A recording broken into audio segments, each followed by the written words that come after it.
This podcast is brought to you by the American Enterprise Institute. If you like what you hear, please subscribe, rate, review, and share. Thanks for listening. Here's our show. What the hell is going on? What's really going on? We said, what the hell happened? You don't have to know what the hell is on it. They see what's going on. I don't know what's going on. What is going on?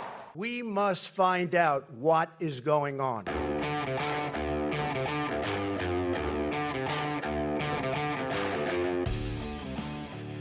Hi, I'm Danielle Pletka. I'm Mark Thiessen. Welcome to our podcast, What the Hell is Going On? Mark, what the hell this week? The short version is we got peace in the Middle East and not in Ukraine. And so we're talking about both of them. We've got General Jack Keane with us, who has just come back from a trip to Israel, and he's going to brief us on where he sees this the Trump peace initiative going, what's working, what's not, what's going to be hard going forward. He's got some very clear-eyed analysis of this. And then we've got developments in Ukraine, where President Trump was about to send Tomahawks to Ukraine. Then Putin called, and they sort of put it off, and they were going to have a summit in Budapest. And then the meeting between the phone call between Lavrov and Rubio didn't go so well. And now we're hammering them with the toughest sanctions we ever have and taking the gloves off with some military technology. So he's going to walk us through that as well. So Mark and I always have opinions. Mark's written a great deal about this, both issues. I've written a great deal about the Middle East and somewhat less about Ukraine. But none of us is Jack Keane. But the truth is, when you got a rock star, you got to get to the rock star and stop it with the opening band. The opening act. Which is Mark and me. That's a really good analogy, isn't it? Yeah, sometimes. So everybody remembers we've had General Jack Keane on many, many times. He's vying with Mike Gallagher for our most frequent guest star. He is a retired four-star general, former vice chief of staff of the U.S. Army. He is the chairman of our sister institute, more of our wifely institute, the Institute for the Study of War, which is basically the think tank and the resource, along with AEI's own Critical Threats Project, on everything you ever wanted to know about what bad guys are doing in the world. So if you're not a subscriber to their work, go and take care of that right now. He's a Fox News senior strategic analyst with Mark. He's a member of the Secretary of Defense's policy board. He is what Mark is going to go on to say, and I said at the end of the podcast, and I'm going to say it again, a national treasure. Here's the main attraction.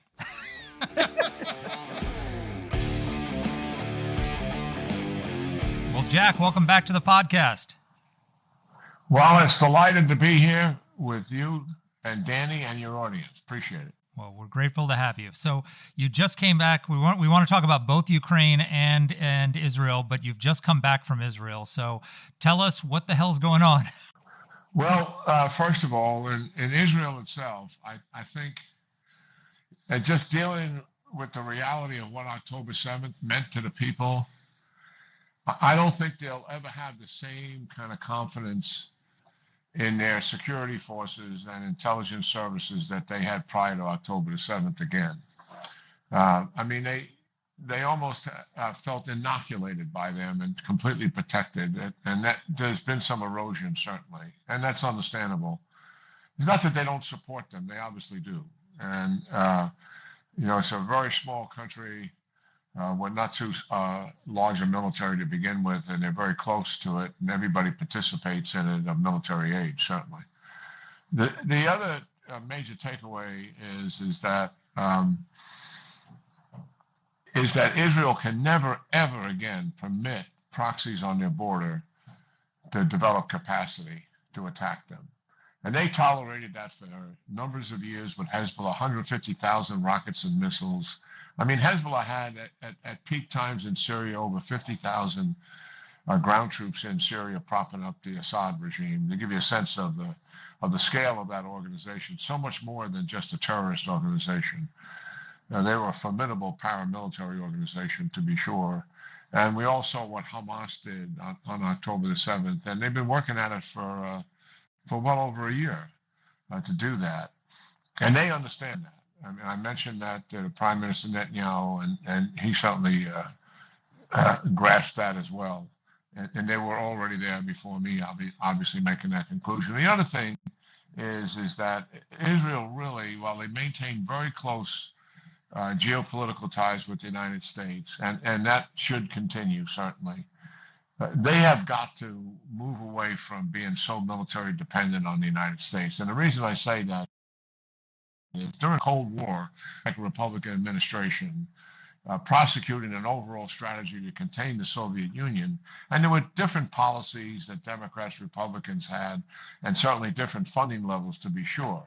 But there were no major policy shifts or swings. But it fundamentally took place here and now between Democratic, Republican, Republican to Democratic administrations.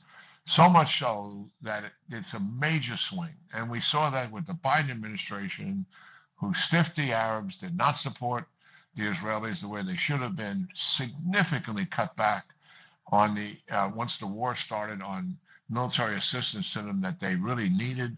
That was not well known in the media, how significant that was. They did not want them to go into Rafah. They did not want them to attack Hezbollah, and they did not want them to attack Iran. In comes the Trump administration. In the first week, he opens up the door and says, give them everything that they need. And he supported the whole operation in Gaza, full throttle, and supported them attacking Hezbollah, and obviously was willing to deliver the decisive blow to Iran, and very much in support of what they were doing to Iran as well. So that's a major swing from where we were with the Democrats. And they can't afford to do that anymore. And they've got to work out the Trump administration and really begin to do it while they're there, and certainly explain that to them, why that's important. In terms of where we are now, it's pretty obvious. They got the hostages back, deserve a lot of credit for that. President Trump deserves a significant amount of it. He brought this group together to do it. I think what made it so different certainly is the fact that all the Arab nations and nations in the region were participating in it. And they were able to achieve something that was not achievable before, particularly dealing with Turkey, Qatar, and Egypt. And that is to put pressure on Hamas, to let Hamas know that politically the support was not there the way it has been in the past. And financially, the support is not going to be there, and you're going to be quite isolated. So that's what forced Hamas to take the knee to agree to something they were never willing to do in the past, and releasing all of those hostages, and at least in the beginning agreeing to disarm and also give up governance. Certainly, Trump and Netanyahu never totally believed that they would do that, and I think that's why the president made a statement at the White House press conference in the White House announcing the deal, when he said if Hamas doesn't disarm and give up control, then certainly Israel has the right to go in there and finish them, and we would support them in that. And that's kind of where we are. We're in phase 2, and it's a very difficult, complicated phase. So, Jack, I want to talk about how we sort of get from phase 1 to phase 1.5, let's call it. But I want to understand your insights. I obviously know all of these guys. You know all of these guys. Turkey is, for all intents and purposes, the godfather of the Muslim Brotherhood. Hamas is part of the Muslim Brotherhood. They're ideologically the same. Qatar has been a huge supporter of Hamas. All of the top honchos in Qatar live in Qatar. They have all their money in Qatar. They leave and come and go freely from Qatar. How did Donald Trump, in your understanding, persuade the Qataris and the Turks to do something they hadn't wanted to do for the last 2 years, which is lean on Hamas? A couple things. It's the degree of political dominance that Israel has achieved in the Middle East really cannot be overstated. It is really quite significant. And even the attack on Qatar, which at Doha, alerted everybody to just how much in control Israel is in terms of stability in the Middle East and their capability to deliver decisive blows at a time and a place of their choosing. Uh, and I think that is a reality that we've not seen before. We always knew how good they were, but this significant dominance that they've achieved is really quite striking in terms of what they did. And those nations, I mean, they are full throttle supporters of Hamas. Let's make no mistake about it. And and clearly, Qatar wants to play both sides in this, but they finance them. They're Muslim themselves. And Turkey is huge supporters and huge anti-Israel publicly. On him was with the realization that it's really over for Hamas. The Israelis are going to go in there and they're going to finish them. And Netanyahu is determined to do that. And that's the reality they were doing. It was just going to protract everything further along.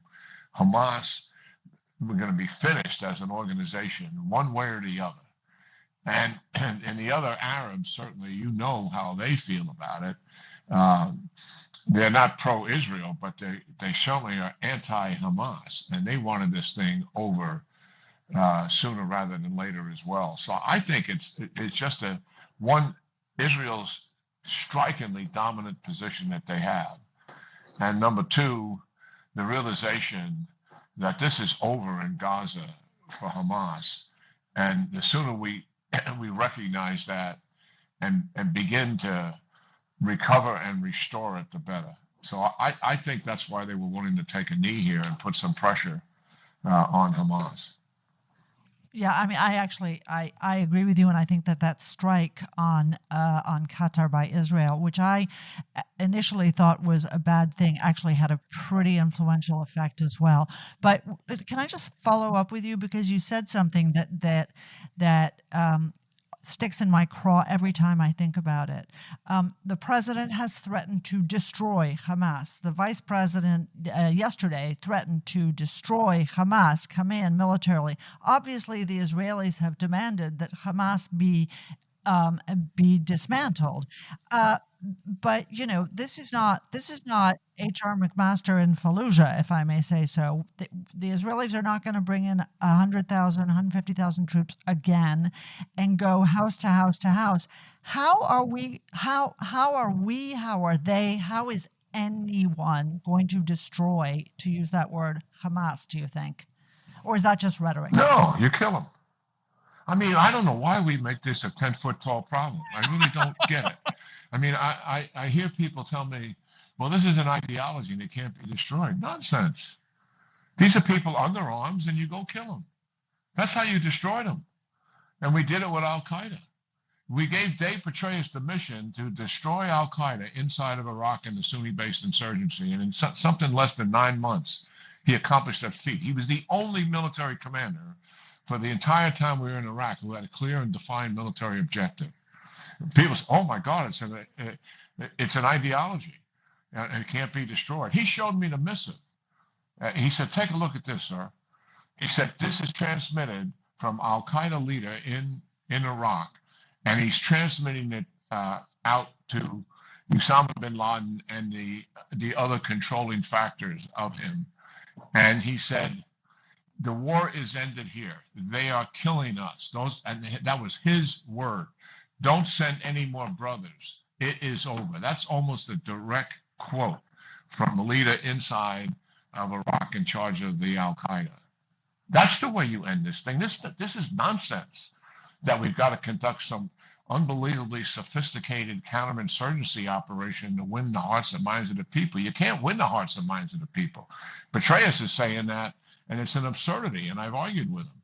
I said, what are you talking about? The Gazan people are just like the German people. They were our enemy, and they were the allied enemy population, and you treat them as such. And the Gazan people are Israel's enemy population. You can't win them over. It's not that there's not some tension between the people and the Gazan leadership. There has been, and we've seen some manifestation of it. But as I asked the head of the Central Intelligence Agency, how do I think about the Gazan people? He said, I'm not prone to oversimplifications, General. He said, but simply stated, the Gazan people are either Hamas or they're supporting Hamas, and they fundamentally hate Israel and would not provide any assistance to them. I mean, so we go kill the Hamas, as many as we can do, and destroy the organization. That's it. Love you, Jack. You know, Jack. First of all, I second that. Second of all, I've been having this discussion with Danny for 2 years now. My mother fought in World War II in the Warsaw Uprising against the Nazis. And I always say, Mom, my mother fought the Nazis. And she corrected me and she said, no, I fought the Germans. Right? I wasn't fighting a party. I wasn't fighting a movement. I wasn't fighting an ideology. I was fighting a country whose people supported Hitler. It's the same thing in Gaza. So, I mean, part of the plan, once, I don't know which phase it is in terms of implementing it, but there's the disarmament and there's the demobilization of Hamas, and then there's supposed to be a de-radicalization process. Like, how do we de-radicalize the Gazan people? Because we had a denazification process in Germany where people had to repudiate the Nazi party, and the Nazi party was made illegal, and you couldn't have Nazi symbols and all the rest of it. Do we need to do that in Gaza in the same way in order for this to have a lasting effect? It's what I saw. Another example in Afghanistan when we conducted the surge operation in Afghanistan and went into the South. And I was on the ground there many times because General Petraeus wanted me to give him some feedback. And we would go in there and liberate villages in the South that had been in a stranglehold of the Taliban for years. And they were completely indoctrinated by them. And I can remember talking to 3 sheikhs and saying, what do we, this is after we liberated them. What do you need? And he said, sir, we need teachers.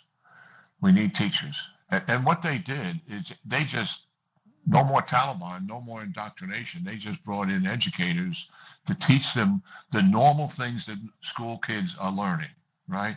As opposed to an ideology. And that is the only way I think we get at this. It's not so much taking the population and sticking them in the classroom someplace. I think you just stop the pollution of their minds that Hamas has been doing for years and capturing these kids very early on. I mean, right now, they've got somewhere, 10,000 plus under arms. Majority of those are teenagers because there's 20,000 of Hamas fighters that have been killed. And those teenagers are already captured by the education system there and the indoctrination that they're exposed to. We just got to stop it and replace it with something that makes a lot of sense in terms of their own basic religious faith and the values that the family should be having. Right. Part of that is, of course, getting rid of the infrastructure that did the governing for Hamas so that Hamas could devote itself to terrorism. So, the United Nations Relief Works Agency, UNRWA, and a whole variety of others that can't be allowed back into Gaza. So let me ask you about where we are right now. One of the thinking that seems to be going on is that the U.S. and others will support Gaza insofar as it is controlled by Israeli troops, that it's basically the 50% of Gaza that's under Israeli domination, and just leave the Hamas part to rot. Does that recreate the problem all over again, maybe smaller scale? Or how do you think we go forward and have the kind of success that President Trump's plan envisions? I don't think that's a long-range solution. I think temporarily that could make some sense for this reason. Israel is controlling 53%, obviously, of Gaza. You're absolutely right about that. And that 53%, the people are suffering, and they've been suffering ever since October the 7th. And you can make a case they were suffering quite a bit before October the 7th, given the fact that Hamas never did for the people what they could have done, in helping increase the quality of their life experience. But anyway, so there's a thought that given the part that we do control, in other words, Israel, we can start making some recovery there and some restoration. And the part that Hamas still wants to hold on to will take longer until they're eliminated. And so there's no reason to hold everybody accountable to the portion that Hamas is holding, which is going to be something smaller than 50%. That's the thought process. I mean, it's not anywhere near a long-term solution. I mean, as long as everybody recognizes this is temporary, and Israel, I suspect, will have to go in and finish Hamas. I mean, we're trying to stitch together, and this phase 2 is really hard. I mean, just coming together, who is on the committee that's going to govern them, who are they, and what's their background, and do they have any association with Hamas, Muslim Brotherhood, with the Iranians, etc. That's going to be challenging. And then stitching together this international stabilization force, that in theory it would be mission to disarm Hamas. But in fact, some of these countries want no part of that. Right now, the countries that they're thinking about is Egypt, Turkey, Azerbaijan, Indonesia, and depending on what the circumstances are, possibly the UAE and the Qataris as well. And I think that is really why the vice president is in Israel, the Secretary of State is coming, Wickoff and Kushner are there. I mean, the media is making a big deal out of it. Well, there's a ceasefire violation, and we got to go get the Israelis and put them back in the box. I think that, listen, ceasefires are always broken early on, particularly within 30 days. And this ceasefire was broken initially by Hamas.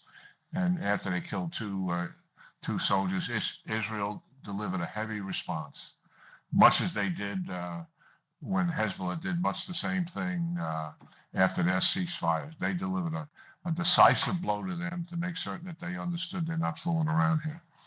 So yeah, Danny, I think you have concern about it, sure, and you have every right to. That is not a solution. Temporarily, I can understand why people are entertaining it because they want to relieve some of the suffering. You've made the point I've seen on Fox a number of times that international stabilization forces are not terribly effective in situations like this. Can you talk a little bit about that and what your concerns are about the international stabilization force? They're never effective as long as one party doesn't agree and is not cooperating, and that's why they fail so much. Look at we've had, I mean, our audience probably isn't aware of it, that we've had a UN peace enforcement force in Lebanon for a couple of decades, and obviously 47 years, Jack. 47 years. 47. So I mean, this is the best example we can provide. And Hezbollah has been attacking Israel and doing all sorts of mayhem south of the Litani River, where they were never supposed to move, and they do it whenever they felt like it, until the Israelis literally have put that off limits. But it's taken close to 1,000 airstrikes since the ceasefire to impose that on Hezbollah. So yeah, these things have a tendency to fail. And even in Bosnia-Herzegovina, we put a UN force in there to enforce it, and it failed miserably. And then NATO came in, and it worked. And now we sort of did mission creep and started rebuilding the entire country as opposed to just enforcing the peace.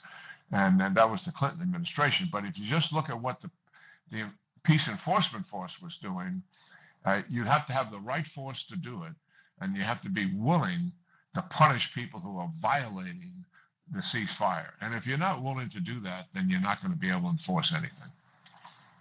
So, okay, we are, and I want to leave us time for Ukraine as well, because there's a lot to talk about there, and again, some really important insights.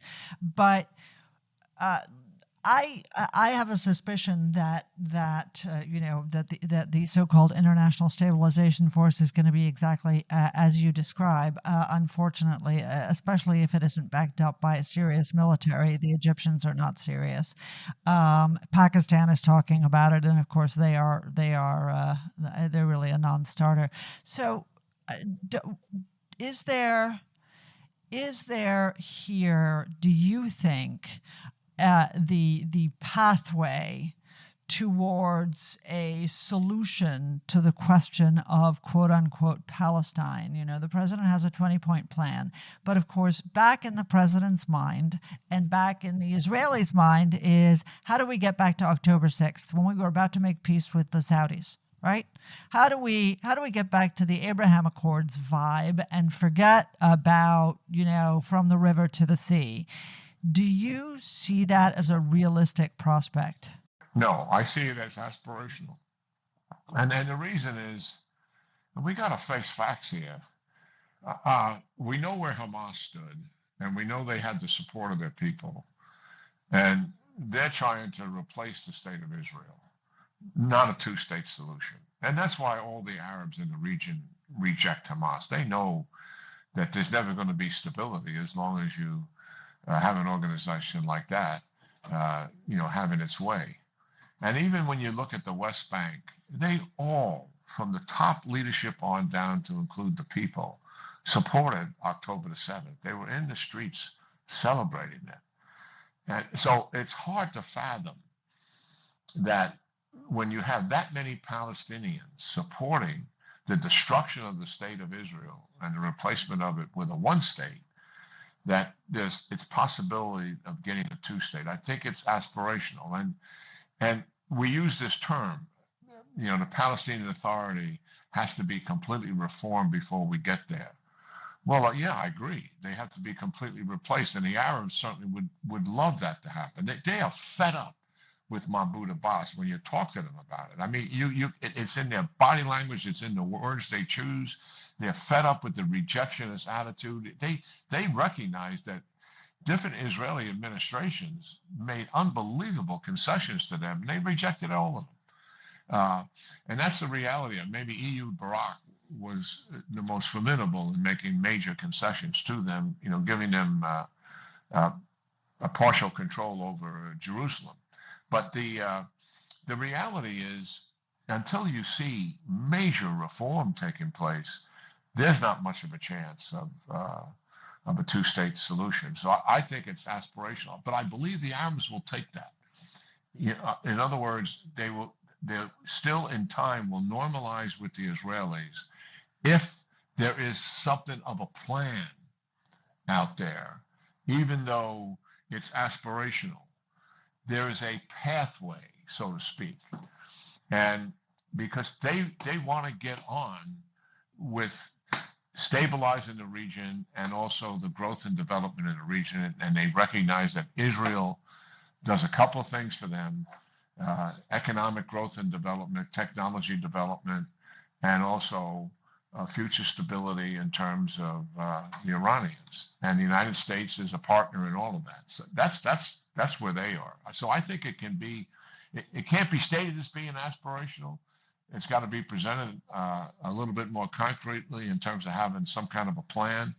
But I think that's where they are. And I spent some time on this issue with the Israeli leadership and asked them, straight out, these are the top leaders. Are you still talking to the Arabs? Oh, yeah, very much so. Do you still think there's a future here in terms of normalization? Yes, it's going to take a little time. And we've got to, nothing happens until we settle Gaza, for sure. And then we have to have something of a pathway that's acceptable to them. So they are not discouraged. So Sinwar, he delayed it for sure. And that was his primary motivation for the October the 7th. Sinwar, for our audience, the military leader of Hamas, who precipitated that attack and planned it. But he really wanted the Hezbollah to come with him and the Iranians to participate as well, so they could indeed destroy the state of Israel. They were not ready to do that at the time he wanted to do it, but he saw the normalization with Saudi Arabia and the United States and Israel getting closer and closer and closer. And that's what precipitated him going prematurely in the minds of the other leaders in the region who, in a general sense, were supporting him, Iran and Hezbollah. But yeah, so he delayed it. But it's not off the books. I do think, I trust the people I was talking to. I don't think they were just trying to make me feel good or something. They were dealing this on a regular basis, and they kept those lines, those avenues open for that very discussion. And the Trump administration, talking to some of the same people I was talking to, but even more so on the Arab side. I haven't dealt with them in well over a year. They're encouraged also. So, yeah, but it's not going to be a Palestinian state anywhere in the near term for sure, for the reasons we just stated. Right. Sorry, I said it was going to be my last question, but I wanted to actually circle back to something that you talked about right at the beginning, which is Israel's dependence on the United States for armaments, for aircraft, for defense material. Very interestingly, Bibi Netanyahu did an interview with Ben Shapiro, and he said we need to move away from getting defense money from the United States. The Israelis get in the ballpark of $3.5 billion every year. Now, they spend that money in the United States. But if we assume that the Israelis want to become more self-sufficient, if we assume that the Israelis want to wean themselves from U.S. taxpayer dollars, how does that happen with a country of 10 million people? We used to get mad at them because one of the ways they sustained their defense industry was that they sold advanced material to the People's Republic of China. And it's like we kept saying, stop doing that. We don't want to be fighting your stuff and our stuff if we end up having to defend Taiwan. And if I don't see how it works. How do they become less dependent on us? How do they become more self-sufficient? And how do they wean themselves from our cash, do you think? I think it's less about the money and more about our capabilities to manufacture all of these advanced weapon systems that they don't have. And also in the stockpile of the numbers that they need. Their defense industry, which is quite formidable, and they have done things that we haven't done. Some of that's classified, but it's just a matter of investment in it. And I think it's the right thing for them to do, given the divisiveness in our country. And when it comes to foreign policy and national security and the major swings that they can't afford to have another presidency like a Biden if there's a future problem with Iran, and have somebody shutting them down and putting their very survival at risk. That's what Biden was willing to play with, all because he didn't want to take a strong hand and aggravate Iran. When they have always been something of a paper tiger. I don't want to overstate it with that term, but I mean, they've never had a formidable military. What they did is invest in their proxies rather considerably. They did have significant amount of ballistic missiles, and that has always been Israel's issue with them. And obviously they were in pursuit of a nuclear weapon. But in terms of a military, being able to take anybody on, and certainly the United States, that's an absurdity, and they know it themselves, and that's why they would have been easy to deal with in applying pressure to them. Give you a case in point. I asked the CENTCOM commander, Eric Carilla, who's one of our best operational commanders that we've had in uniform, maybe in a generation, and this was after 175 attacks on U.S. Bases or places where U.S. troops are prior to October the 7th. What are we doing about this? Why aren't we going to Iran and dealing with them and putting the pressure on them as opposed to flipping a few missiles at the guys who are launching the systems? They just move away and do it from another place. And he said, sir, I have presented to the administration 120 targets, all of them military targets, nothing economic, nothing nuclear. And I've been rejected time and again. I don't ask anymore because I know it's not gonna happen. They attacked us 125 times after October the 7th, and we shied away from dealing, with that reality, and that Israel can't afford to have another administration that behaves like that, or an Obama administration who wants to cut a deal with them that would allow them in 15 years to have a nuclear threshold capability. What an absurdity all of that is. So I think they don't have a choice. They got to look at it coldly. I think they are looking at it like that, and they've got to make the investments they need to do to have they can produce any one of the munitions that we produce. You've already seen that in their air defense systems, conventional weapons. They've got all the technology and innovation, and as I mentioned, they're doing a couple things that we're not doing that we're learning from them. To be frank about it, it's a major them making the investment I think they can. So, Jack, let's turn to a part of the world that the president has not been successful in yet in getting a peace deal, which is Ukraine.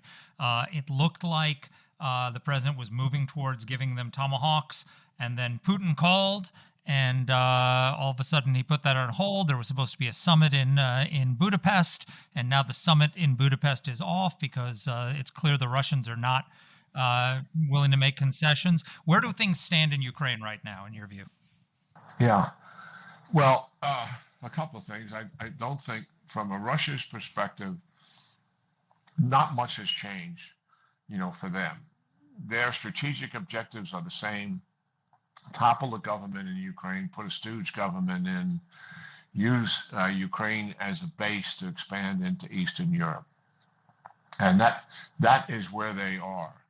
And nothing has happened to them that has convinced them that war is not the best option for them. They absolutely believe that it is, because they think that time is on their side, that eventually they can wear down the United States and its leadership, and the Europeans and its leadership, and also by escalating the war, which they have done quite significantly, on the Ukrainian people, they can break the will of the Ukrainian people and force Zelensky into concessions.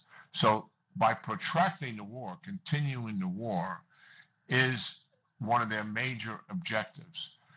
The second thing they recognize, in protracting that war, they also know full well that they have significant liabilities, which makes them vulnerable. To support them in their objectives, they have two narratives. One, and both of them are false. One is the justification for the war, NATO encroaching on them, and they had to do something about it before Ukraine joined NATO. And Ukraine is a part of Russia anyway. It's like a province of Russia. And we had full justification for doing that, and they weren't treating the Russian minorities properly. That's such a false narrative. Obviously, all these communist countries that were under the part of the Soviet Union, when the Soviet Union collapsed and they saw Russia rising again, that's when they crawled underneath the umbrella of NATO, because they saw Russia with the possibility of retaking control of them. And they lived with it for 45 years. Nobody understands better what Russia is all about than the Eastern European countries who lived underneath their domination for multiple decades. So, and they have no offensive intent. They don't even have offensive weapons on the border. In fact, they don't even have enough troops on the border to defend themselves, to be frank about it, much less conduct any kind of offensive operations. It's such a false narrative. But we have people who are almost acolytes of Russian narrative, that they are polluting the American public with those thoughts and ideas. So the second thing that their narrative to support their strategic objectives, and so our audience understands, don't take lightly what I'm saying about these narratives and how important information operations are. If you're a student of war, the way you win wars is you break your opponent's will. That is the major objective of any conflict. If you have to destroy their military to do that, that's fine. If you can only destroy some of it and accomplish it much quicker, that's better. If you can break their will without having to fight them, that's the best of all worlds. So Russia uses information operations, these false narratives, as a major part of the instruments of national power. The second false narrative is we're winning the war. It's inevitable we will win. The fact of the matter is They've just conducted another offensive and they failed miserably. They've been at it for over a year. They have taken 0.6% added to the territory they already have, which comes in a neighborhood of somewhere around 20%. They suffer over 1,000 casualties a day, over 300,000 so far in 2025. They have failed in accomplishing their objectives, which is to take complete control of the southern part of Ukraine. But the narrative is not that. The narrative is every single day, 24/7, broadcast media, print media, inside of Russia, they are winning, they are winning, they are winning. And they are lying, lying, lying. And they pollute the United States of America with that narrative as well. And we have people in this country. I deal with it. I get asked the questions. Well, given the fact that Russia's winning the war, General, what do you think the chances are of ever turning this around? Now, where did that come from? Well, that came from Russia's false narrative that gets printed in the media as some veracity of truth here. That makes no sense whatsoever. And we have people around the President of the United States who buy into this false narrative as well. So that has got to be the understanding. The facts have got to speak for themselves here. Now, Ukraine has problems. They are fighting a country that's much larger, much richer, and has a much larger military and a much larger defense industrial base considerably than they have. So they need all the assistance that they can get for sure. And they do have personnel problems, mobilizing the kind of forces they have with the casualties that they've gone with. And the morale that they have today, after 3+ years, coming on almost 4 years come in February, is not the morale they had at the beginning. And that's understandable. We experienced issues like that ourselves in long wars, World War II and the Korean War. When the casualties are the same day in, day out, day in, day out. So yes, there are issues there. And I think where we are is we have to seize the opportunity. Now, President Trump has done some good things here. One, he's rejecting going to Budapest. And I think the message he got was loud and clear. He put on the table a ceasefire immediately, freeze the forces in place. And once that got put out there, very quickly, within 24 or 36 hours, the Russians came back and said no. They don't intend to do that for the reasons I just stated. War, protracting the war, is to their advantage. If they go to ceasefire, that enables Ukraine to rearm, re-equip, reorganize, etc. They see that as a negative for them, and they want no part of it. And they're going to be in that position until we force them to another position. So enter now, finally, some tough sanctions that are being taken on the oil distribution that Russia has. And from everything that I have read on this subject, this is not my lane, these sanctions are formidable.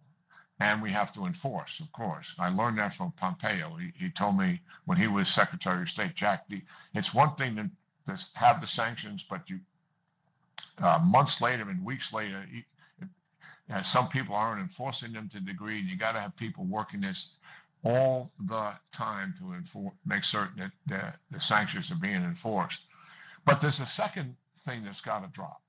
Some of it has, and that is to increase Ukraine's military capability. And that has happened. They're getting extended range attack missiles. They'll eventually be getting more Patriot batteries. I think there's a way to get them even sooner to them. Air defense is obviously something that's very important to them.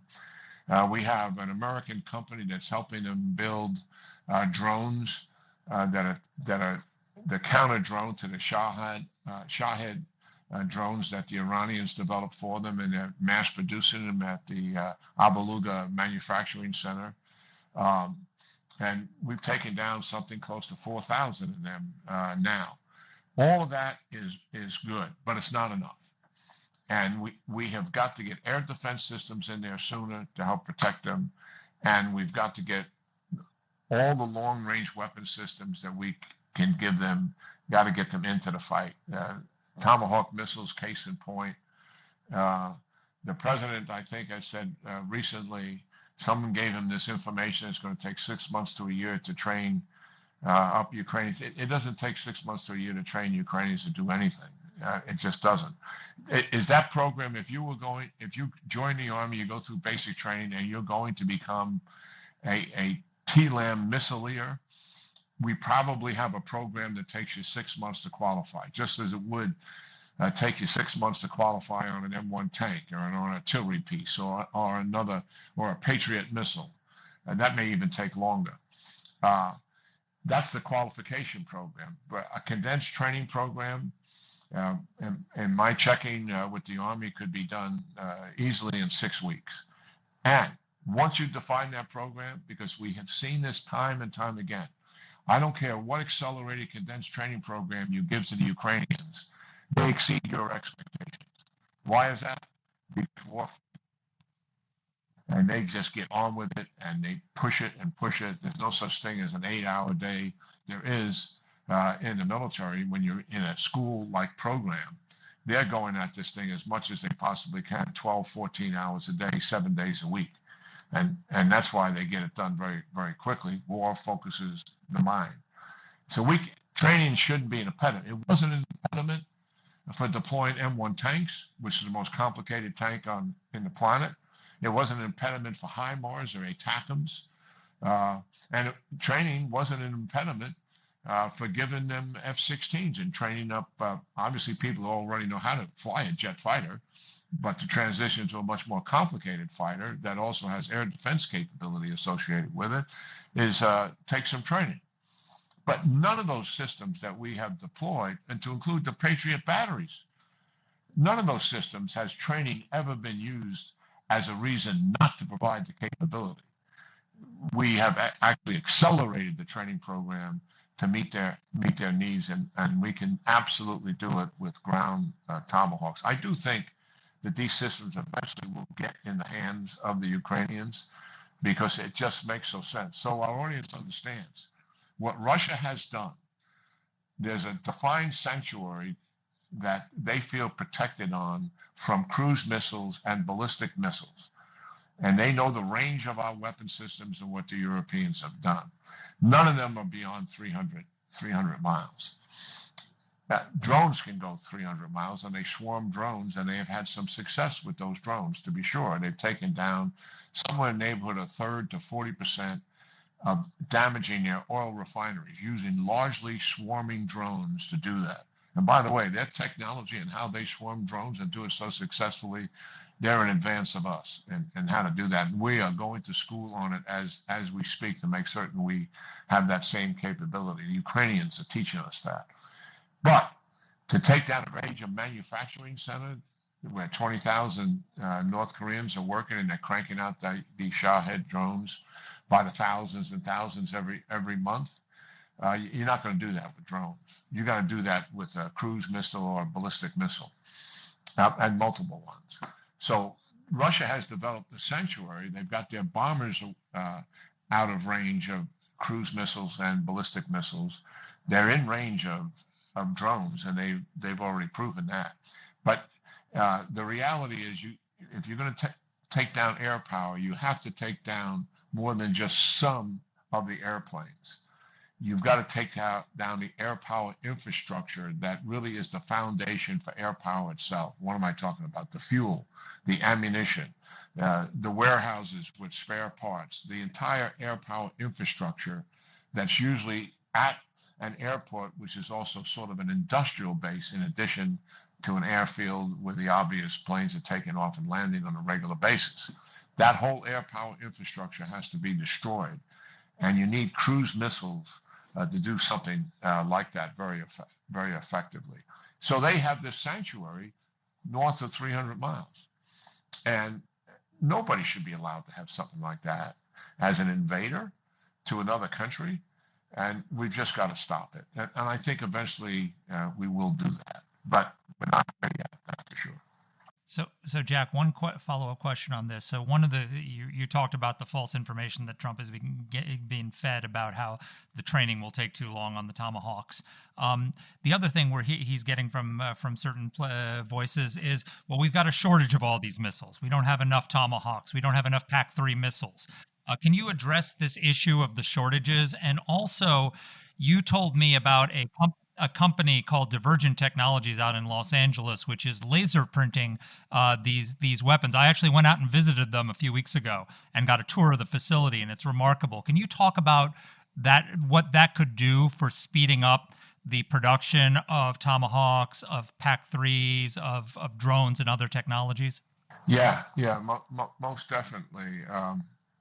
The problem we have, we know we need to develop capacity to deal with China and also to sustain Ukraine. But the real issue is we only have 5 defense primes. When Reagan had the similar problem coming out of the Vietnam War, and he wanted to develop, he needed capacity and capability to deal with the Soviet Union, who, like China, outgunned us in everything and outmanned us in everything as well. But he knew he had to establish a deterrent, and by that, make certain that the Russians knew, the Soviet Union knew that we had the capability to impose some real cost on you, and put in doubt whether you could succeed on your terms or not. And to do that, he had to get capacity and get it quickly. Well, he had 55 defense primes at the time to do that for him, and they delivered. And they were able to get that done rather remarkably. And some of that actually started before he came into power, in terms they were recognizing that there was going to be a problem here. And if there is an administration change, it's likely, we're going to have to increase our production capability. So a lot of those defense companies were preparing for what Reagan was asking them to do. But the problem we have now is we're so far behind in capacity, yet all of the technology and the innovation is in the commercial side of our private sector. Some of it is in the defense side, but a lot of it is in the commercial side.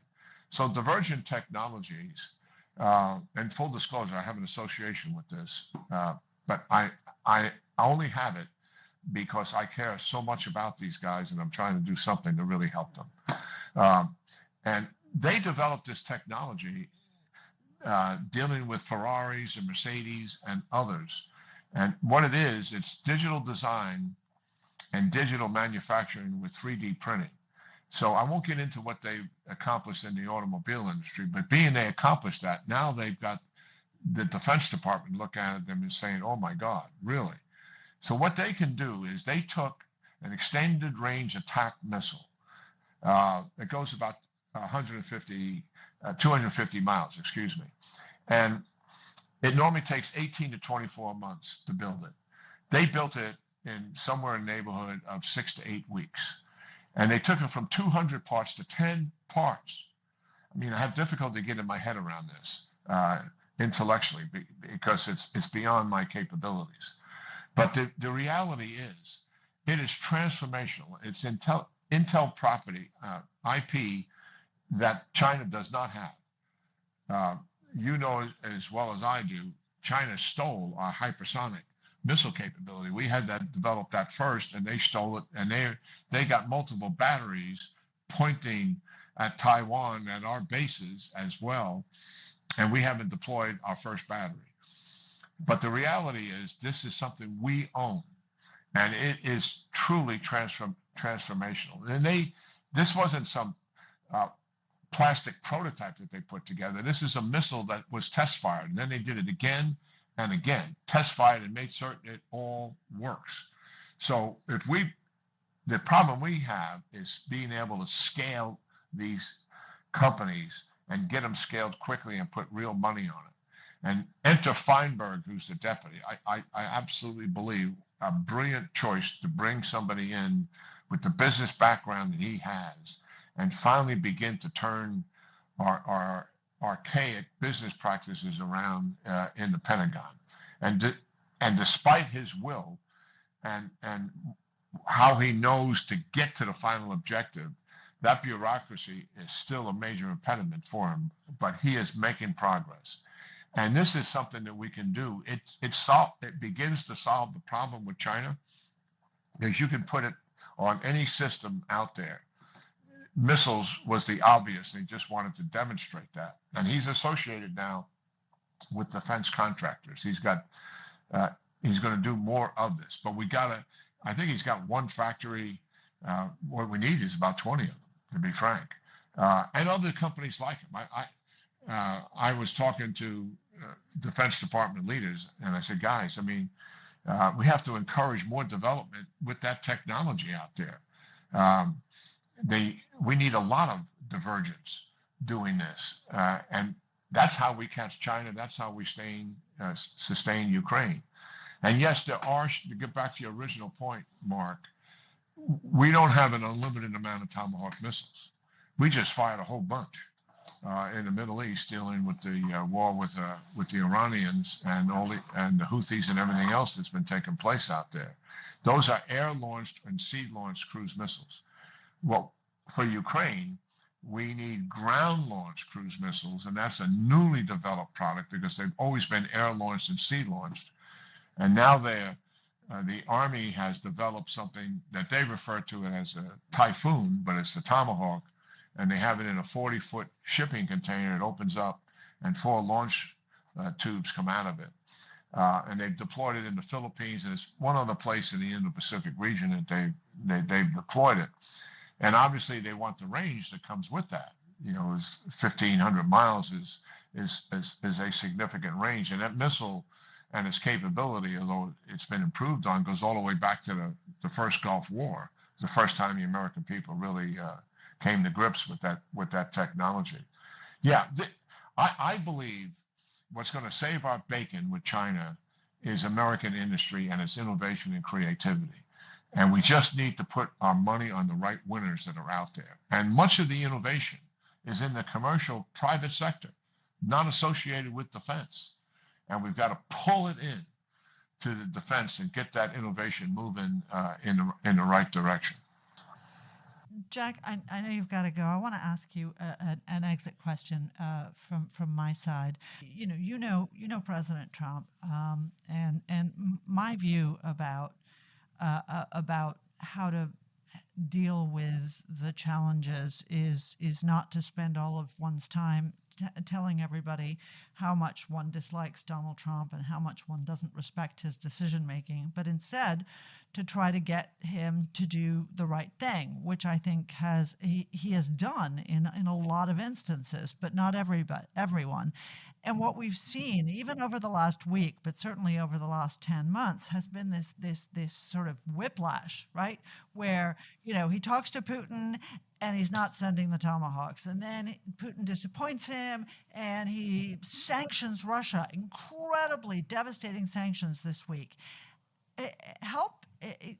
I know this isn't a psychology show, and we are not psychologists, and I'm not looking for psychological analysis, but help me contextualize for people what you think the approach is from the White House, and whether you think that ultimately we're going to get to the place where we need to help Ukraine do what is necessary to force Russia to stop this war.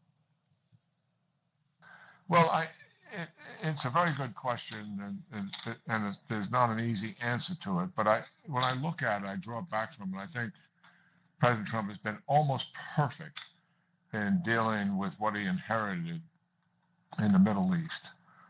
And that was the war as a result of October the 7th. But he immediately saw it strategically as being not just a war in Gaza. This is all about Iran. And that is why he pulled out of the nuclear deal back in 2018. And I think he's absolutely right. It's unlikely this war would have taken place if he was there, because he would have been pounding. When they started attacking our bases, he would have been pounding on them, and it would be unlikely they would have had the motivation or incentive to let Hamas attack Israel on October the 7th. But all that said, and then the full throttle support for Israel and his own willingness and decisiveness in conducting U.S. military operations. It's not the first time. Reagan did it in the late 80s against the Iranians, to be sure, but it was considerably more decisive and more comprehensive. And enter Russia. Well, I think a lot of it has to do with how President Trump looks at adversarial relationships. So when he sees an adversary out there, what he wants to do is personal diplomacy with that adversary. He knows that that's an adversarial regime. He knows it's oppressive. When he looks at North Korea, he understands who North Korea is, who the thug is that's running it. When he looks at China, he sees the same thing. He sees a leader that's running an oppressive and repressive society that has global and regional ambitions at the expense of the United States. He gets all of that. But he wants to have a personal relationship with that adversarial authoritarian leader. And in his mind, as a result of that personal relationship, he believes that he can make some progress with that leader in a way that they would normally not be able to make progress because of his personal diplomacy. And he is wedded to that. And that is why I think we see the continuous phone calls and dialogue with Putin, an adversary to be sure. He knows Putin is a thug, he's a killer, and he understands all of that. He doesn't call him out on that publicly because he doesn't want to ruin the relationship with Putin. And if he starts calling him a thug and a killer, and he's taken thousands and thousands of Ukrainian children into Russia, which is a genocide, an international crime and a war crime on the face value of it. And he knows he's making war on the Ukrainian people and killing women and children on a regular basis. But if he goes after Putin in that way, he believes that taints the relationship and then makes the idea of any agreement to end the war further away. So personal diplomacy continues despite the fact that Putin is propagandizing our president, and talking to him continuously about mutual attainable political economic objectives. I want to get the relationship back the way it used to be before this war started. I wouldn't even be talking to the president of the United States if you weren't the president. I'm only talking and willing to sit down and negotiate with you because of you and who you are and my respect for you. And this developed out of previous engagements that they've had.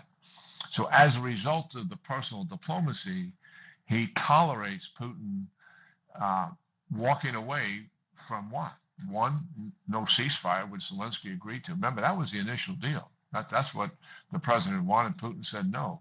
And then they went to negotiations that would lead to an eventual permanent peace agreement, which tolerated more negotiations as opposed to walking away because you said no ceasefire, no freeze in place, which is where they began.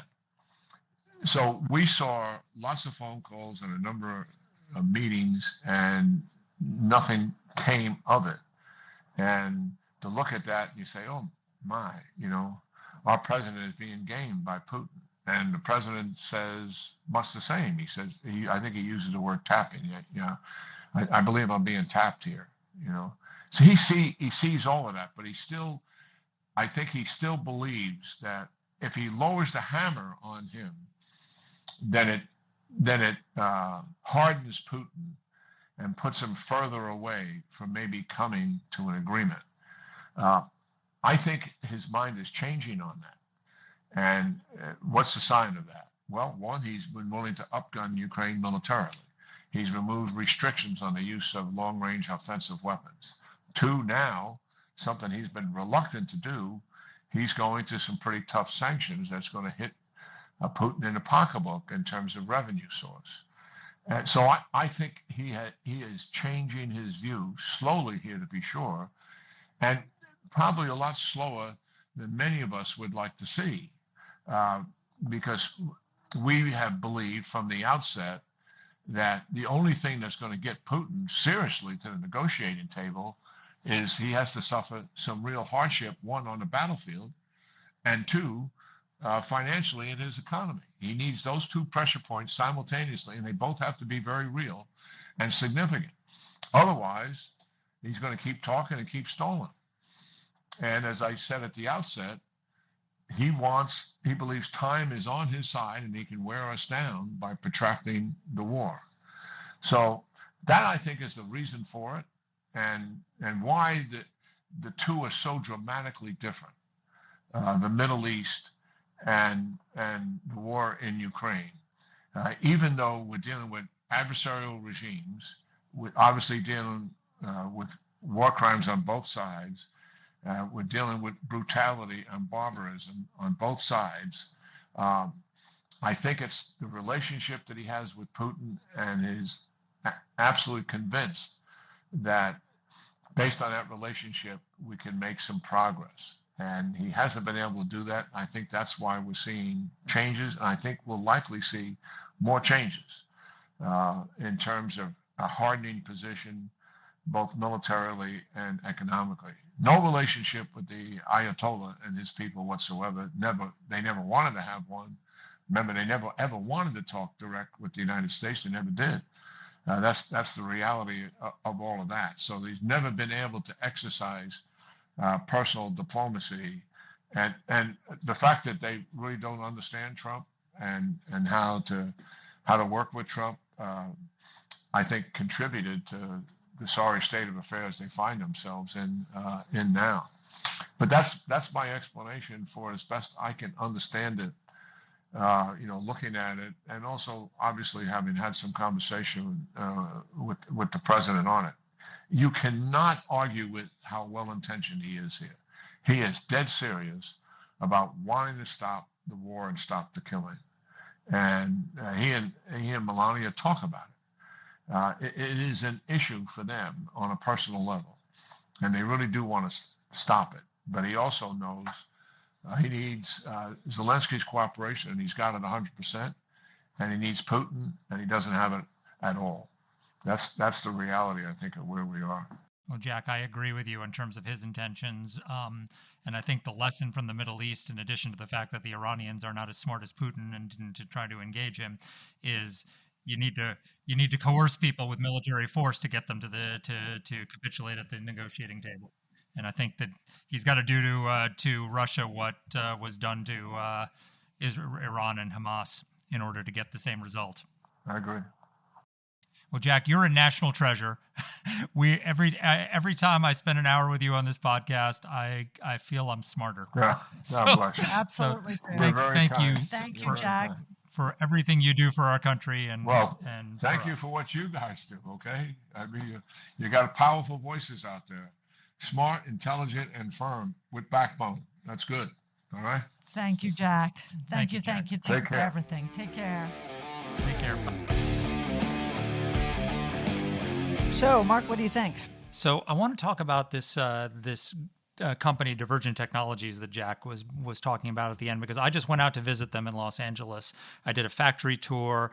This is absolutely transformational stuff. I'm doing a big feature on them in the Washington Post.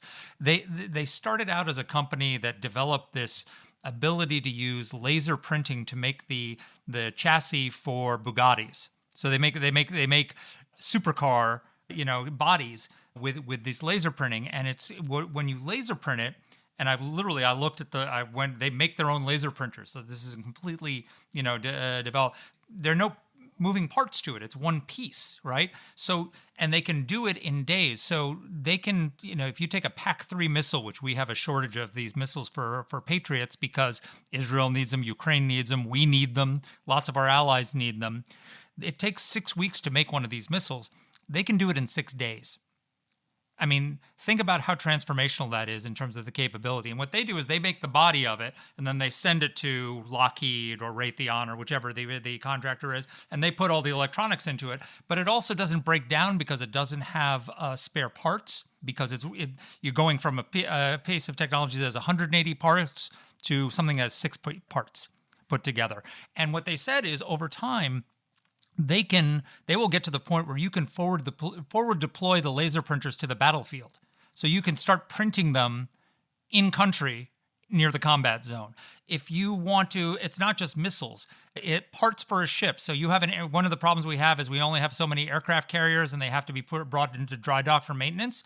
You can put the laser printer out on an aircraft carrier and print the replacement parts in the Pacific. So you don't have to bring it back home to a shipyard to make repairs. So this has the potential to complete. So, we're having a shortage of Patriots. We're having a shortage of Tomahawks. We need to make drones by large scale.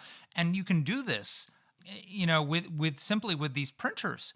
And what's really cool about the factory is they have one part of the factory where they're building drones and missiles, and I toured that. And then you go through a parking lot and you go to the back, and they're building hypercars. So, like a Bugatti or a Ferrari is a supercar. They're $2 to $3 million cars. And I walk through this facility where they have them in different phases of construction. So they're literally making hypercars in one end of the factory and missiles in the other part of the factory. And Jack is right. If we could get 20 of these plants going instead of just one or two, it would transform both our ability to help Ukraine, our ability to help Israel, and our ability to deter China. And what about cost effectiveness? Because we haven't talked about this. Significantly cheaper. Really? Significantly cheaper, yes. So it reduces the cost, reduces the parts, reduces the time, everything. There's literally no downside to this. Well, remember, we have talked repeatedly on this podcast over the years about, would we win World War II if it were fought today, because we don't have the capacity, we don't have the defense industrial base. And worse yet, as you've written, as we discussed with Mike Gallagher, we've outsourced critical elements of our national defense and offense to the Communist Party in China. Yeah. And so, absolutely. And the other thing we need to do is protect. If we have this great innovative technology, is protect it. Make so sure it's the not Chinese stolen don't by steal our it. enemies. Exactly. So amen to that. And one other thing about it, Danny, which is also interesting, so they can apply this technology to legacy systems, but they're also working with what they call neoprimes, which are the andrils and the new defense tech out there. And so used to be you'd have to make a missile and then you test fire it and then you get feedback from the test and then you take another 6 months to adjust the missile and then you test fire it again and it takes years to produce it. They can do it in the same day. Wow. So you take a missile that Andril wants to make. Let's say I'm just pulling, I'm making stuff up here like that.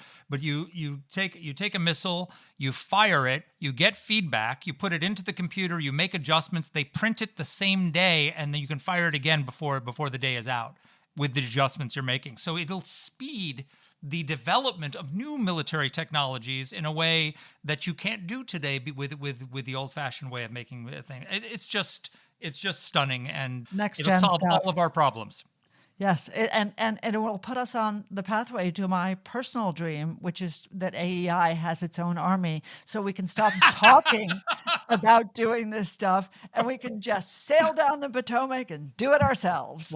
We'll just print the missiles and bring them to Ukraine ourselves. Exactly. Anyway, I loved what you said about Jack Keane because I try not to be a fangirl too often, but he is such a national treasure. He is one of the few people who you can get on almost any topic, and he just has a clarity of thinking and a morality of purpose that is unique. And I give credit to this White House, as indeed I used to give credit to Hillary Clinton, and not most other Democrats, unfortunately, that they are willing to talk to him and listen to his counsel. And it makes me feel better every single day that he talks to Donald Trump. So thanks, folks, for being with us. See you next week. Take care.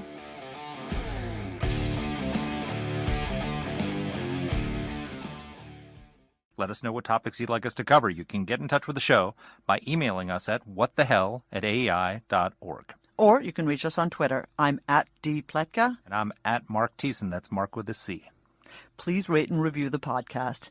If you like the show, please subscribe, share it, comment on Apple Podcasts, or wherever you're listening to this. Thanks for listening.